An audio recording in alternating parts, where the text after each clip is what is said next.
And meet best-selling author Stephenie Meyer, author of the teen vampire series Twilight. She's joining us live to answer your questions and talk about the series that's touched off an international sensation.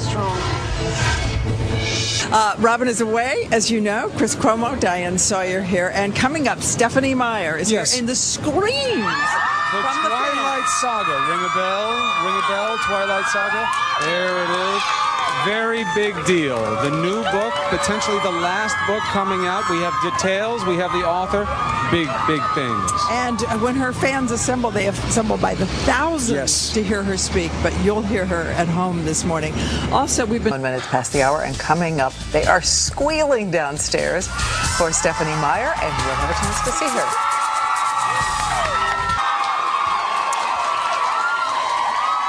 Welcome back.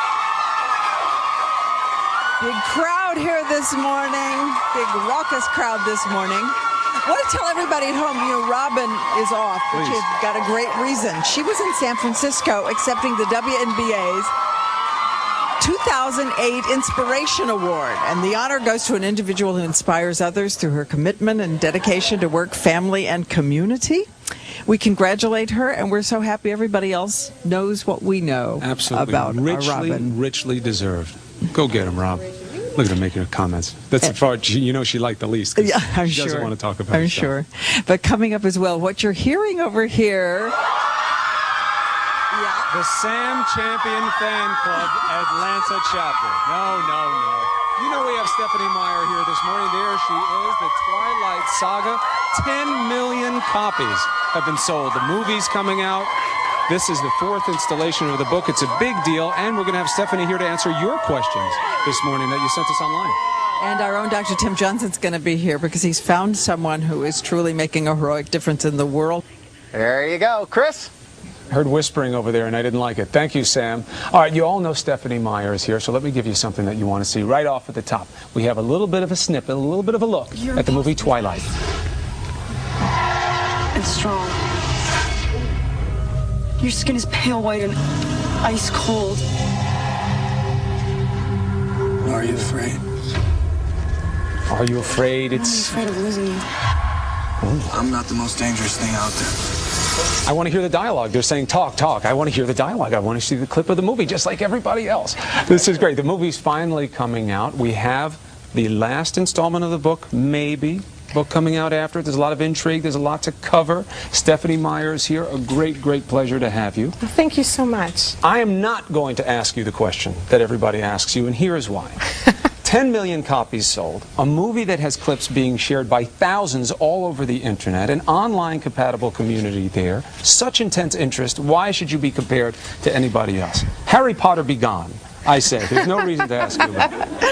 Thank you. You know, it's a really flattering comparison, but I like just being Stephenie Meyer. It's pretty cool. Of course it is. Of course it is. So, and I like this because now we're seeing the audience grow. Initially, the market for the book was seen as young girls because there's a young teen involved here, falls in love, this interesting, hairy love triangle there, a little vampire, a little werewolf, and a Bella, which is very special to me. I have a young daughter named Bella. Although the whole idea of romance, I see every boy as a werewolf or a vampire. So it's this book. But it has branched out from just young teenage girls. What are you seeing now? Oh, I've got a ton of fans my age, the 30-something moms, which I really love because I wrote the book for myself, and so it makes sense to me that they would like it too. And we've got boy readers, and got everyone from, I think I got a letter from an 86-year-old grandma who was excited about the series. I think that was the top of my age limit, and then down to 8-year-olds write to me. And, you know, interesting, many know the backstory that this came to you in a dream and you woke up and kind of did like just an info dump of this great dream that you had had. But I think one of the things that captivates people about the series is how organic it is. You know, that this wasn't something product of a publishing house or a marketing firm. Are you surprised at the interest in the evolution of the characters, the audience growing, the want for more? Did you picture any of this?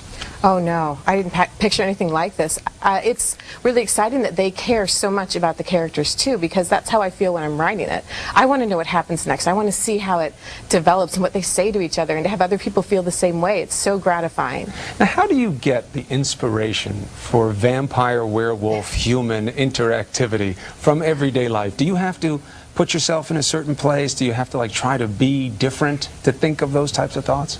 Well, once you have the characters in place, which luckily I got that great dream to start me off, when you have very strong characters, they just decide the story themselves. So I just am along for the ride. I get to watch what they want to do. It's really exciting. Now, what can you tell me about this latest installment of the book, other than it's not officially the last? You know, I was worried about violence here this morning if it was officially the last. But there is a book that's going to come out after it that's the perspective from one character's perspective. But what can you tell me about this book? Not very much. Oh, come on. Tomorrow. Give me something. I mean, these people here, they expect something. I'm a hard interviewer. You know? Well, I can tell you that I really love it, and I had so much fun writing it. I had the story in mind from the very beginning. After I finished Twilight and I decided to continue on, I knew how this was going to end. And so from, gosh, 2003, 2 years before anyone had seen Twilight, this was the book that was brewing. So it's very much the story I always wanted to tell, and I'm excited about that. One detail, one suggestion, something that I can seem special in all of this? Okay. Well, I got to write a wedding, which was so much fun. I love weddings. You like that? Write a wedding? Anybody there? You're anxious? You like it? I did my job. We're happy now. I can move on? Good, good, good. I like it. I like it. How has this changed your life personally? Obviously, it's lucrative and successful, but dealing with your own family situation, the separation of author, mother, spouse, how do you deal with it? It is a real separation. When I'm at home, everything is just normal. I'm mom. It's just every day's, you know, kind of what you expect, very normal and standard. And then every now and then I have to be Stephenie Meyer and go on the road and have cameras pointed at me. But generally, I get to just be me. It's cool. We have all these viewers came in. 1,000 emails we had within 24 hours. It's like definitely a record here at GMA. So let me just give you one of them here. Okay. We have, you know, Australia, Brazil, Sweden, even Malaysia. Many of them said the theme was, please don't end the series. Why is Breaking Dawn the end of the series? Give them some comfort. Is it technically the end? It's the end of Bella's story. She's not going to tell the story anymore, but I don't know if I'm completely finished with the characters. There's a reason it had to end, though. I think there's a natural arc to a story, and if you prolong that unnaturally, it doesn't read well. It's not a good story anymore. Strong point, strong point. Another popular question, does your husband ever get jealous of Edward? Clearly coming from a woman, why would you think he'd get jealous of a vampire? Anyway, no, he refuses to be jealous of fictional characters. He says, you know, I'm real, so I've got one on him there. I like that. That is nice. Yeah, see, we all have to have something. One last question. This is from a young fan asking advice. I'm 12 and going into the 7th grade, and I've started writing a book myself and would like to know how to get started. What's the best tip? I think the most important thing is to write the book without worrying about where am I going to publish this? How do I get it sent out to people? Will I get rejected? Because the publishing part is not the fun part. The fun part is writing. So enjoy the story. Don't think about anyone else while you're writing it. When it's all done and you're completely happy with it, then look into it. There's a lot of help online. Get on there and Google search. Writer's Market is a great resource. And then start looking into agents that represent the same kind of work as yours.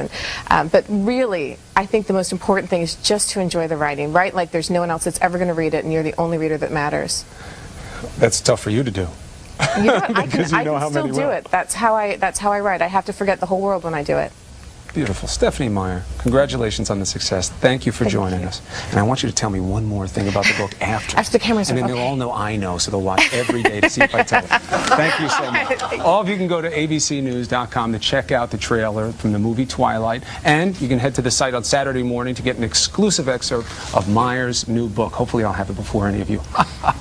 When we come back, a doctor's mission of the heart, giving children a world away. Now we see the man. Goodbye, Sam. Bye, Sam. Goodbye, and we'll be going up and getting our old toast upstairs while you're eating. Think of us. Happy day, everyone. Pamela Anderson.